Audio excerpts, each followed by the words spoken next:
gravidez é um processo natural e dinâmico que envolve diversas mudanças fisiológicas em mulheres normotensas. No entanto, muitos desafios podem surgir neste período, e um deles é a toxemia gravídica, que é uma doença que atinge múltiplos sistemas da gestante e pode levar à evolução das síndromes hipertensivas de acordo com as suas manifestações clínicas. Durante a gestação, o organismo feminino apresenta diferentes modificações em órgãos e sistemas, e são as modificações circulatórias que podem contribuir para o aparecimento de alterações pressóricas. Entre as modificações circulatórias, podemos citar o aumento da volemia e do débito cardíaco, bem como a redução da resistência vascular periférica. A hipertensão é uma das doenças mais comuns em grávidas e o índice de mortalidade pode chegar a 35%. O que é doença específica da gravidez? É a hipertensão que aparece após 20 semanas de gestação em pacientes previamente normotensas e pode desaparecer algumas semanas após o parto ou cranificar, ou seja, esta paciente pode manter-se hipertensa durante toda a sua vida. Mas quem tem mais riscos de desenvolver a doença hipertensiva específica da gestação? As pacientes diabéticas, com doença renal, as obesas, as gestações múltiplas, a primiparidade, idade inferior a 20 anos ou superior a 35 anos, antecedentes pessoais ou familiares de pressão alta ou eclâmpsia e a raça negra. Como é feito o diagnóstico? O diagnóstico da hipertensão arterial é feito com medidas maiores do que 140 por 90 milímetros de mercúrio, na média de pelo menos 2 medidas, com a gestante sentada, com o braço ao nível do coração, os pés apoiados no chão e com um manguito de tamanho adequado. O que diferencia a hipertensão gestacional da hipertensão essencial é que a hipertensão gestacional tem início entre 20 semanas de gestação e 8 semanas após o parto, enquanto a hipertensão essencial pode ter início a qualquer época da vida. A doença hipertensiva específica da gestação pode ser classificada em hipertensão gestacional, pré-eclâmpsia, eclâmpsia e síndrome HELP. Agora que sabemos o que é doença hipertensiva específica da gestação e como ela pode ser classificada, falaremos separadamente sobre cada uma delas. Começaremos então com a hipertensão gestacional, que é definida como hipertensão que se desenvolve após 20 semanas de gestação e retorna aos níveis basais nas primeiras 12 semanas de puerpério. Porém, tem probabilidade de recorrência de 80% em gestações subsequentes. Quando retorna ao normal nas primeiras 12 semanas de puerpério, ela é dita como hipertensão transitória da gravidez. Mas quando esta elevação da pressão arterial se mantém além das 12 semanas após o parto, é dita como hipertensão crônica. Como vimos, a hipertensão gestacional pode ter um curso benigno, estar presente durante a gestação e se resolver até algumas semanas após o parto, ou pode permanecer após o parto, sendo então dita como hipertensão crônica. Uma gestante que desenvolve a hipertensão arterial pode passar a gestação inteira sem maiores intercorrências, ou pode evoluir com complicações da doença hipertensiva, como a pré-eclâmpsia, a eclâmpsia ou mesmo a síndrome HELP. Essas complicações podem ter desfechos catastróficos, tanto para a mãe quanto para o feto. Por isso, é importantíssimo um diagnóstico precoce e certeiro da hipertensão em uma gestante. E esse diagnóstico deve ser feito a tempo de fazer um pré-natal com qualidade. Quando as gestantes que tiverem pré-eclâmpsia te perguntarem se uma nova gestação poderão passar por isso novamente, você já sabe a resposta. Mas, para que não esqueça, não custa falar novamente. A probabilidade de recorrência é de 80% nas gestações subsequentes daquelas pacientes com pré-eclâmpsia prévia. Falaremos então agora das complicações, começando pela pré-eclâmpsia, que é caracterizada por uma hipertensão arterial, proteinúria e edema, sendo que o edema atualmente não consideramos se ele for encontrado isoladamente. Mas o que é proteinúria? É definida como a excreção de 300 mg de proteínas ou mais em urina de 24 horas. A pré-eclâmpsia se apresenta como uma forma de hipertensão na gestação que oferece maior risco à gestante e ao feto, devido à dificuldade de controle pressórico.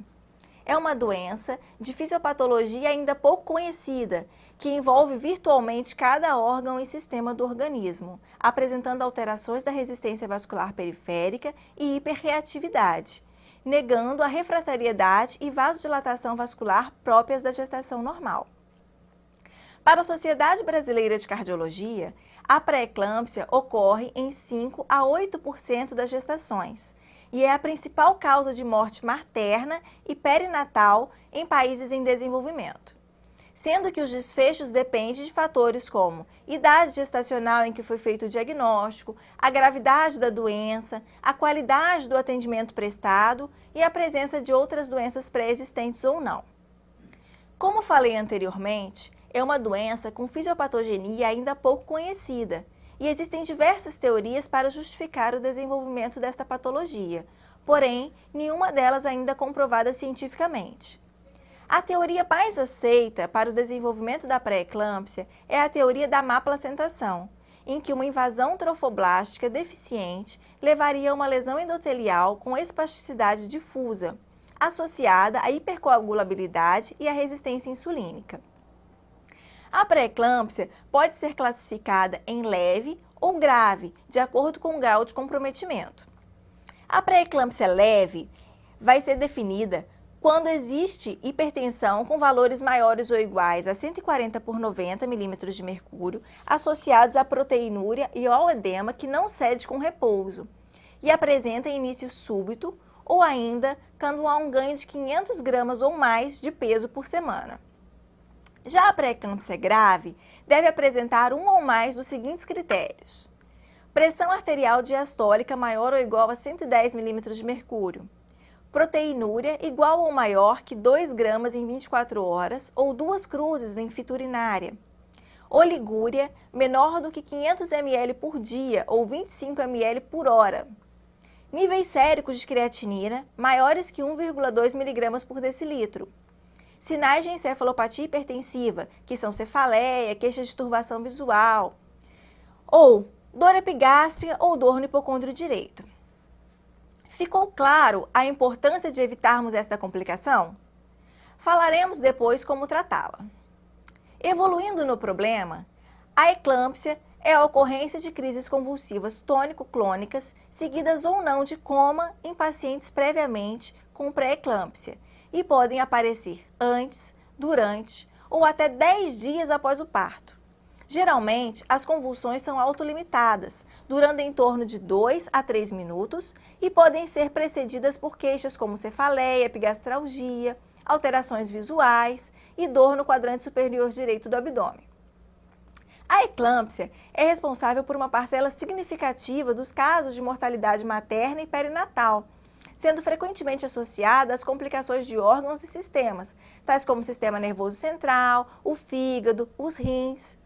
As complicações maternas mais frequentes são a síndrome HELP, que falaremos já já, o edema agudo pulmonar, a insuficiência renal aguda, o acidente vascular cerebral, a insuficiência hepática e até mesmo a morte. Já as complicações neonatais possíveis são prematuridade, restrição de crescimento intrauterino, hipóxia com lesão neurológica e a morte perinatal. O tratamento definitivo desta doença é a interrupção da gestação, mas discutiremos sobre isso mais à frente. No caso de convulsão, o sulfato de magnésio é a droga de escolha, tanto para o tratamento quanto para a prevenção de convulsões eclâmpticas, e deve ser feito em uma dose de 4 a 6 gramas intravenoso em 20 a 30 minutos, seguidos por uma dose de manutenção de 1 a 2 gramas por hora até 24 horas após o parto. Não se esqueça, a eclâmpsia pode ocorrer mesmo após o parto, por isso atenção. Para finalizar as doenças hipertensivas específicas da gestação, falaremos sobre a síndrome HELP. Tem incidência variando entre 2% e 12% em pacientes com pré-eclâmpsia e é uma complicação grave da gestação, caracterizada por hemólise, elevação de enzimas hepáticas e baixa contagem de plaquetas. A manifestação clínica é inespecífica, sendo os principais sintomas relatados dor epigástrica, mal-estar geral e inespecífico, náuseas, vômitos, inapetência. Nestas pacientes, podem ser observados ainda alterações de comportamento, gengivorragia, hematúria, icterícia, distúrbios visuais, hipoglicemia, hiponatremia e a diabetes insípido. Muita atenção, porque em 20% dos casos, a hipertensão pode estar ausente e serem encontradas alterações como presença de esquizócitos no sangue periférico, aumento da bilirrubina maior que 1,2 mg por ml, aumento do LDH maior que 600 unidades por litro e aumento das transaminases hepáticas e uma plaquetopenia menor do que 100.000 por ml, além de anemia hemolítica microangiopática. Então, encontrou uma ou mais dessas alterações, você deve pensar em síndrome HELP, mesmo com pressão normal.